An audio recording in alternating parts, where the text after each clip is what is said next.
Hello, everyone, and welcome to our town hall today with Let's Go Learn. Our topic today is data-driven personalized learning, linking academic needs to specialized instruction. My name is Phyllis Wolfram, and I am the Executive Director for CASE, the Council of Administrators of Special Education. And it is my pleasure today to be with the great people of Let's Go Learn as they share some important information. Let's Go Learn is a platinum sponsor for CASE and a great partner in our learning, and especially at this time of virtual instruction, hybrid instruction, face-to-face instruction, when all of you are in one of those three and maybe even moving in and out of those at this time in our communities and in our nation. But it is my pleasure again to be with you today and to be somewhat of a host with Let's Go Learn with Richard Capone, the CEO of Let's Go Learn. Great partner again, important that I share that with you. Christina Barragon, who will be looking at the question box and taking care of any questions that you might have and helping guide the presentation today. And last but definitely not least is Kurt Hewlett, who is the National Director for Let's Go Learn and my good friend. And so at this point, I'll pass it over to Kurt. All right, well, thanks everybody. Real quick, Richard, can you give us a couple logistics about how to best move forward today? Sure, so there is a panel when you go to webinar on the right, and if you wanted to type something, there's a chat box you can type in there, and then Christina will view that and get back to you. In the very end, we may have a little bit of time for a few questions, so you could put those questions in there. Also, there is an orange button near the top of that panel. If you click on that orange button to the right, it'll slide the panel off the screen if it's blocking the slides right now. But other than that, hopefully it's pretty straightforward, and hopefully you guys have a lot of experience using virtual webinar systems like this. All right, I'll let you take it away. Thanks, Richard, and thank you so much, Phyllis. We are truly honored to be partnered with CASE. We have the utmost respect for the nation and the world's leader in supporting special ed directors and administrators across the country. So again, thank you so much. I'm going to move through very rapidly some of an overview of what we do here at Let's Go Learn. And then Richard's going to go into our system and show you a little bit more about how you can move through it and manipulate the system. So basically what we have is we have a diagnostic reading and a diagnostic math. The diagnostic reading is K-12, and then our math goes K-7 up until pre-algebra, and then we have pre-algebra and algebra. So it's really a K-9 math assessment, but it also, what we find is within special education, our kiddos have significant deficits once they get into high school.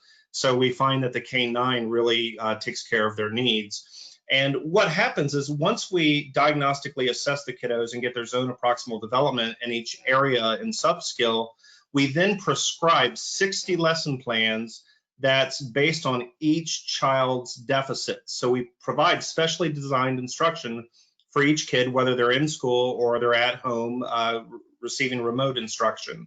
It then generates copious amounts of data that you can use for whole group, small group, or individual instruction. You can also go in and create your own setup of lessons. You can add, you can delete. And if you're working with a resource class, you can also pull up lessons and do whole group instruction as you will. So where are we really strong? We do work with general education departments, but where we're really focused and really strong is special education. And the primary areas that we help districts with, to begin with, kind of the foundation of the IEP is the present level, the PLAAFP, present level of academic achievement and functional performance. And we provide all of the data for reading and mathematics. They're narrative-based reports, so you can literally copy and paste all of the verbiage in there with all of the data. And it's going to let you know what their strengths and weaknesses are. We also help to establish baselines for annual goals and short-term objectives. So one of the things we're going to show you today is just how granular the data is, and it really helps you establish those key baselines. And from that, we also help you to set standard-based goals for students that are multiple years behind. We also track progress. So once you establish an annual goal, and let's say it's comprehension, it's a fifth grader working at 2.5 grade equivalent, then you can set that annual goal for Johnny's going to improve from 2.5 comprehension to 3.5 by the end of the calendar year within 36 instructional weeks. What we do is we then start tracking progress from that point, where you can do it daily, weekly, monthly, quarterly, or as often as your report cards go out. And again, we do provide deficit-specific specialized instruction, SDI, and we get used quite a bit for ESY, extended school year, and compensatory education is also very common. Just to kind of give you a bit for you visual learners, give you a bit of a visual here of what the steps look like. So first, we diagnostically assess, and we get their baseline. We find out exactly where the kiddo is. That then generates all of the data you need for your present level within your IEP. We then generate in step 3 all of your customized course and instruction for that kiddo. And then once we have the instruction, it progress monitors actually within the instructional system, but then we have a separate formative assessment engine that has one-click progress monitoring and will automatically progress monitor the kiddos, and it pushes all the data into the same reporting. So Richard will demonstrate this in a little bit, but basically you're able to go in, and if you want to look at how they did first week, second week, third week, 8th week, 9th week, 12th week, you can pull up that data and it's going to let you know exactly how Johnny's doing in comprehension for that time period. You can go back as far as we have data. We have 5 and 6 and 7 years of data with kids, and going much further than that actually. So you have the capacity to do short and long-term progress monitoring. Just to show you one of our newer reports here, if you look at the top right-hand corner, what you have here is a report that shows immediately the major strand scores for reading, and it's going to let you know where this kiddo is. And as you'll see, it's a 5th grader, but their high frequency words is at 3.17 grade equivalent, word rec is at 2.1, phonics is really low, spelling is at 1.83, and oral vocabulary is actually fairly high. So phonics and spelling are going to be your key areas to begin with to really start addressing this kiddo. So we come down here, we click on phonics, and what it does is it immediately gives us the present level for this kiddo in phonics. So it says Jose will identify many letter sounds. This is the actual standard at the kinder level, and this kiddo is performing at the kinder level. But since you also have to write it at grade level equivalent standards, we also have the 5th grade standard, which you can get right up here. So it's going to give you the grade level standard that the kid's performing at and the actual grade level equivalent where they should be. Then this is my favorite. Down here, it gives you extensive narrative on how this kiddo is doing. And as it's a little small to read, but it says Jose has overall low decoding skills as evidenced by scores across word recognition, phonics, spelling, and sight word subtests, and low silent reading comprehension skills. However, since Jose has good vocabulary skills, Jose may be able to comprehend text of a higher level. And it goes on to give all the detail about Jose and how Jose is doing in reading. This can be copy and pasted into a PLAAF, edited however you may do it. Now, for some of you math folks, we have a math report here for special education. And as you'll see again, this is a 5th grade student. And here's how this student is doing in mathematics. Here are the major strands for numbers, operations, measurement, geometry, data, and algebra.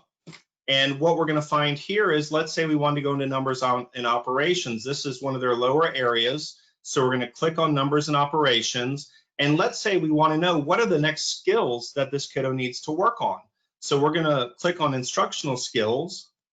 And now it's going to bring up under numbers and operations each of the next skills that this kiddo needs to work on and what their grade level equivalent goal would be to work toward. So again, it's going to give you the grade level standard that the kiddo is working at. So here under comparing and ordering, it lets you know that it's a 4th grade standard that this kiddo's at or will be working toward. But here's the 5th grade standard for writing your annual goal. So again, it's going to give you all of the information to handle and manage your present level as well as your annual goals. We do have a full suite of reports that goes into extensive detail, and you can modify it, adjust it, customize it. We have an awful lot of options for you as you work through your reporting needs. Just a couple reports that I'll show you, and Richard will also be pulling up reports. But one of my favorites, when I was a school principal and my teachers were using this, what I found they really loved was that, one, they were not statisticians. And so just getting a report with numbers on it was difficult to sometimes analyze. So Let's Go Learn provides narrative-based reporting where it explains how the student does. It goes into great detail explaining it so the teacher can sit and read these reports to the parents. They can share it with parents. And it also gives the grade equivalent. So it's very easy to quickly assess where the student is. So here's high frequency word, and the grade equivalent is 3.5. We come down to word recognition. Oh, this kiddo's on grade level for that. It's 5.83. We come over to phonics. Oh, looks like they're a little low. They're at 4.5, so they're one grade level behind, and so on and so forth. So it goes into great detail into how the kiddo's doing, and it also puts them into a reading profile. So this student, once again, we have extensive narrative on how the student performs, where their strengths are, where their deficits are, and it helps with instructional placement. We also have goals that we add to help you focus your goal writing and support the kiddo in the IEP process. Some additional reporting. So we have the progress monitoring for our formative assessment engine, but we also have reporting within our instruction. So what this shows here is that this kiddo got a gold medal on grade 2, lesson 1. And we have lessons that are going to span multiple grade levels depending on where the kiddo is. So you could have a 5th grader that gets instruction in 2nd, 3rd, 4th, 5th, depending on their deficits. And so what you know is that this kiddo has 95% or higher proficiency in all of these lessons. Now, when we get here, silver is a little bit lower, and then bronze is a little bit lower. The lowest is 75% you need to pass a lesson. So again, it's another form of progress monitoring. This just shows you kind of the progression of our content and lessons within our system and how it moves through. And basically, the kiddos have to complete each lesson to unlock the next. So you'll see this kiddo's getting tons of gold, lots of silver. And again, these kids can take these these instructional activities more than once, so they can keep practicing until they get to a better level of mastery, which of course is what we want with the IEP process. Results, it takes about 30 hours of instruction, to make a full year of growth. And what we find is when you use us with fidelity, the kiddos make great progress. What I'm going to do now is turn this over to Richard, and he's going to jump into the system. And again, I just want to thank everybody for being with us today. Right. All right. Thank you. Let's see. Let me share my screen. Oops. Can you see my screen now? Yes. Okay. Excellent. Thanks. All right. Perfect. Okay. So I'm logged into the system. What I want to show you is Kurt just went through and told you all about the different features we have, but let me show you how easy it is. Our goal really is to make it simple for teachers because teachers have so much they have to do. So right now I'm logged into a class, and I'm going to go ahead and just jump into the math page here. So I'm going to go into Active Pulse Math, and I'm looking at my class. Now, if we look at this class here, so let's assume that we already did our initial multiple measured assessment at the beginning of the year. And I'm going to take a look at this one student right here. And I'm going to go ahead and take a look at the student's special education report. So initially, we just see the summative scores. We see a total score, numbers and operations, measurement data, geometry, algebra. These are our summative scores. I can actually break this down into the granular subtests as well. But let me go ahead and show you the special education report. So I click on that. And this is what Kurt was talking about. Initially for the student, if my first step is to write the IEP, I may say, okay, this student is lowest in numbers and operations, so I want to choose number and operations as my target. And so we're going to maybe set a goal for, a year 1.8 to 2.8. I select numbers and operations. I select present level. And now we see within the skills, within numbers and operations, we see exactly what the student can do, their present levels. So Sahiko will correct, see, we'll identify the correct words to correspond with numerals. We'll identify place value in 2 digits. We'll compare 2-digit numbers with appropriate symbols. So these are exactly what he can do right now, right? Now, if I wanted to go ahead and shift gears and say, okay, this is great. I'm going to use this in my PLAAF, but now I want to be able to set my goals. I could switch over to instructional skills, select 3 skills deep, hit refresh. And now I'm looking at the specific skills that I need to target. So as a teacher, you will decide, okay, where do I want to focus? Do I want to focus on addition of whole numbers, subtraction, division? Maybe those are the lowest areas. And if I do decide to, I see all the specific skills that I need to work on, and they're labeled directly out. I could go ahead and copy this, and then I could go ahead and paste that and sort of really narrow down to the specific goals I want to target. All right. So the goal here is this is a tool to allow the teacher to mine the data and decide what is my individualized plan and what are my benchmark goals. And now I have hard data to make those goals and set everything up. Okay. All right. And also down below too, we have more information as well. That's where Kurt before mentioned that you have some narratives, and we also have data on the assessment as well, or on progress monitoring. Okay, so now let me just shift gears. I know we don't have a lot of time. So let's say I'm working with a student and I now want to do formative assessment. So if we take a specific student right here, like Sahiko, and I now want to do some progress monitoring. So I would say, let's queue up a test. Initially, we have a major assessment that's completed, but now before we looked at it and we said, well, let's go ahead and work on counting, because that was one of the skills that we need to work on next. So we needed to work on counting by hundreds and thousands. I could go ahead and queue up that short quiz, which is 3 to 5 questions for the student right now. So if my workflow is to give short quizzes every time I teach a lesson, I could just queue those up. Or if I prefer to test every 2 or 3 weeks, because I've been working on a major area, like I want to work on addition of whole numbers, I can queue up that whole subtest as well. Now, this is the beauty of all this. Whether I'm doing a short quiz, a subtest diagnostic, all the data flows into the same data set that I initially did with math or reading. So let me show you what that means. So if I come back over here to my math page, and the same thing could happen for reading as well. Let's take a look at this one student, Leanne. I click on the progress monitoring button. And now I'm going to take a look at all her data. And we see years of data. Now all that data, whether it's a short quiz or whether it's a subtest or it's a full subtest diagnostic, all the data flows into the same data set. So if I wanted to graph data over time, let's take a look at the beginning of 5th grade, beginning of 4th grade, beginning of 3rd grade, beginning of 2nd grade, and beginning of 1st grade chart. We now have a great progress monitoring chart that shows the student's data. Now, I am looking at summative data here. I could have drilled down into numbers and operations because that was where my IEP was targeting. So I could actually specifically just break this chart out into the 14 subtests that make it up. So the goal here is the teacher doesn't have to think about it. They know what they're working on, and they just queue up short quizzes, longer tests, and all the data flows in. Whenever they want to graph it, they just decide, what do I want to graph? Week 1 to week 3, week 1 to week 8. It doesn't matter. It's automatic.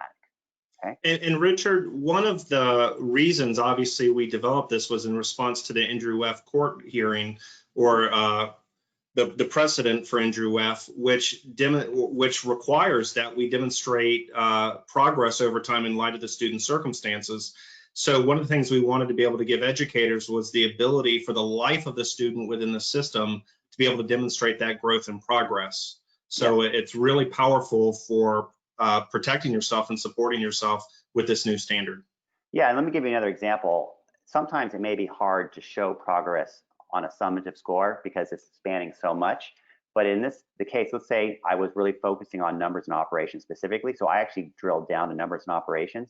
So now, if the IEP goal was maybe specifically talking about how we're going to work on addition and subtraction, right? I could now say, look, this is what we are working on. And right here, well, this student was already maxed out on addition, but subtraction, we made progress in multiplication. So now I can actually drill down and specifically show growth in the areas in which we target it, right? Sometimes if you don't have the ability to break down and look at this and you're only looking at a total score, you can't show growth, right? So it's very important to note that distinction. Anyway, so let me show you one other piece. And the other thing is, once we have this assessment data, we do generate, as Kurt mentioned, a 60 lesson course for every student in math and reading. So let me show you how that looks. So I'm going to take a look at a student here, and actually in this demo count, there's no actual usage, but I'm going to show you how the course was generated. So let's take a look at this student, Leanne, and take a look at her Math Edge course. I hit edit. And now we see that this is the course that was generated for her.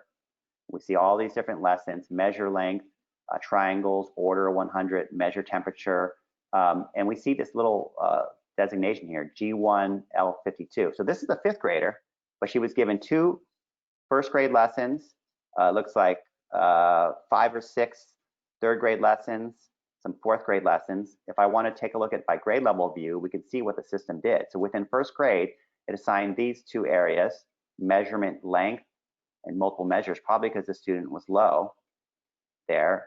And in 2nd grade, there was nothing. In 3rd grade, there's these lessons right here. So this is quite amazing because our assessments have the ability to adapt up and down across the full range of K9. It's able to find those gaps and actually assign a specific discrete lesson that will fill that gap within 10 to 15 minutes. So that's really important because most assessments lack the granularity to find the specific skill that somebody needs to work on. And because we have this, as I toggle through here, we really can bring someone up to grade level because of the accuracy of the assessment, right? And so then when you go back to the linear view, normally as the student starts doing this, these scores and times played would show up. This data also rolls into a district-wide report as well. So if you need to show something for accountability or store that data, we have all that data stored. So it's really quite powerful because everything flows into our data warehouse. But anyway, that's sort of it in a nutshell. I think there's a lot more we could show you, but we wanted to give you guys more of a high-level understanding of it because we realize you have a certain special education workflow, and sometimes you're thinking, how can I improve it? We're trying to make more and more tools to do that, and we have more stuff coming out in the near future as well. So Kurt, can you take some questions? Well, and I was just going to mention, one of the things that we are required to do by IDEA is to ensure specially designed instruction. And what this system does, as Richard just demonstrated, is that it's going to fill in the gaps regardless of what grade level it's at. And it's further evidence that you're truly dialing into the kiddo's needs and their deficits, and then you're prescribing instruction based on those specific needs. And of course, when you use the system, what you're going to find is that you have to tie your goals to your present level. So the goals are going to be automatically tied to the present level. The present level is going to be automatically tied to the baseline in that goal. And then you have the system for progress monitoring. So you have a one-stop shop system that's going to provide you with all of the evidence and all of the data to ensure SDI for each child. Great. And okay, so let me see. Actually, one other thing I do want to show you. You mentioned that so many times about the narratives. So I'm back on the reading page here, and I'm looking at that one student, Sahiko, and let's go ahead and just take a look at their detailed parent report.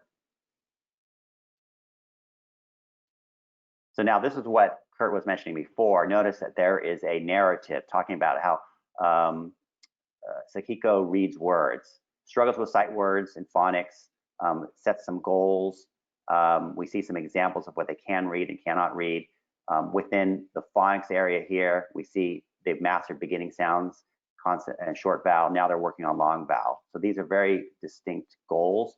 We see this narrative here that talks about how the students, their profile, and this sort of looks at the pattern of decoding, vocabulary, and comprehension.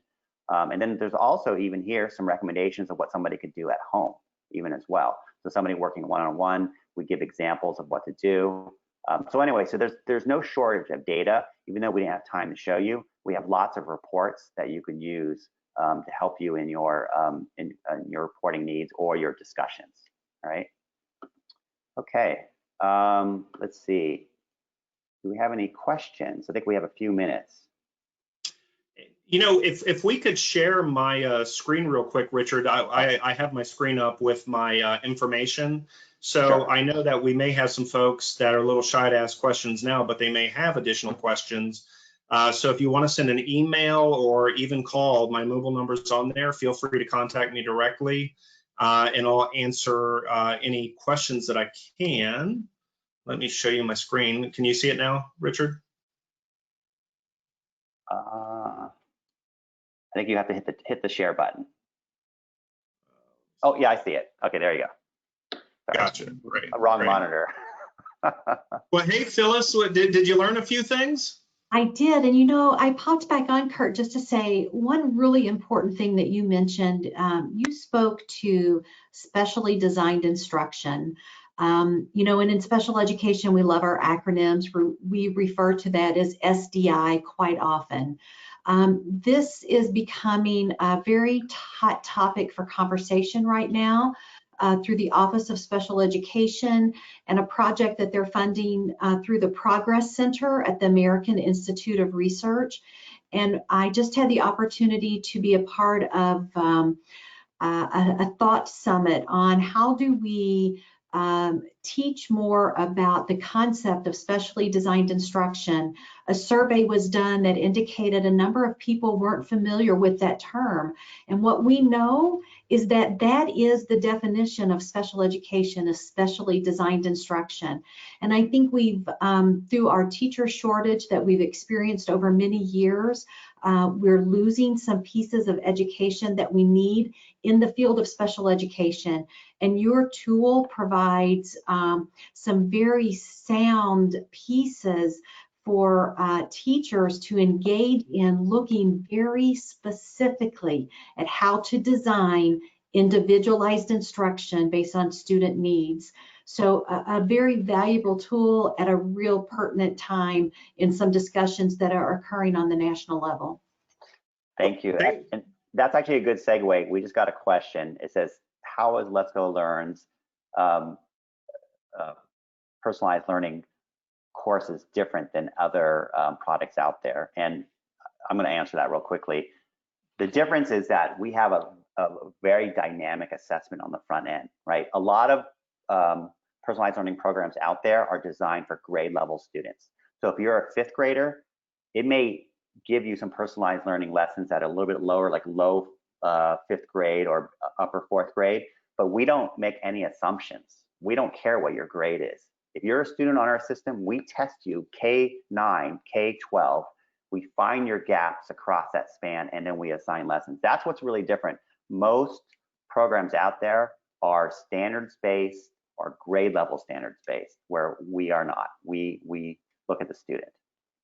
The other thing I would add, Richard, is something that we've done and we're continuing to work on, and we have some exciting things coming in the future, is our reporting is geared toward writing PLAAFPs, writing goals, measuring goals, and most companies we find do not specialize in special education, and our focus is special education. So we spend a lot of time putting a lot of thought into our reporting and our systems and how we provide those systems to educators. And one last thing I just want to mention is I'm super excited. We are going to be doing another town hall in November. And I know, Phyllis, progress monitoring is super important to your folks and is a big piece of Andrew F. And so we're going to have Ms. Julie Weatherly talking about the legal aspects of progress monitoring. And then we're going to be showing a little bit more about our tool and how we can help you meet that Andrew F expectation and precedent. So we're very excited about that. Yeah, and right now we actually are getting more input too, because just so you know, we are constantly trying to update our product. So we're actually starting to work on features for release in the middle of the school year, because we don't want to make our product static. You know, we relaunched all these new features, but we're gonna keep continuing to advance it. I think we're out of time, Phyllis and Kurt. All right. Let me just take a quick second to thank Phyllis again for her support and for what CASE does. And I just can't imagine special ed directors and administrators not having case. So if you're not a member, join. And thank you again, Phyllis. Thank you. Thank you, everyone.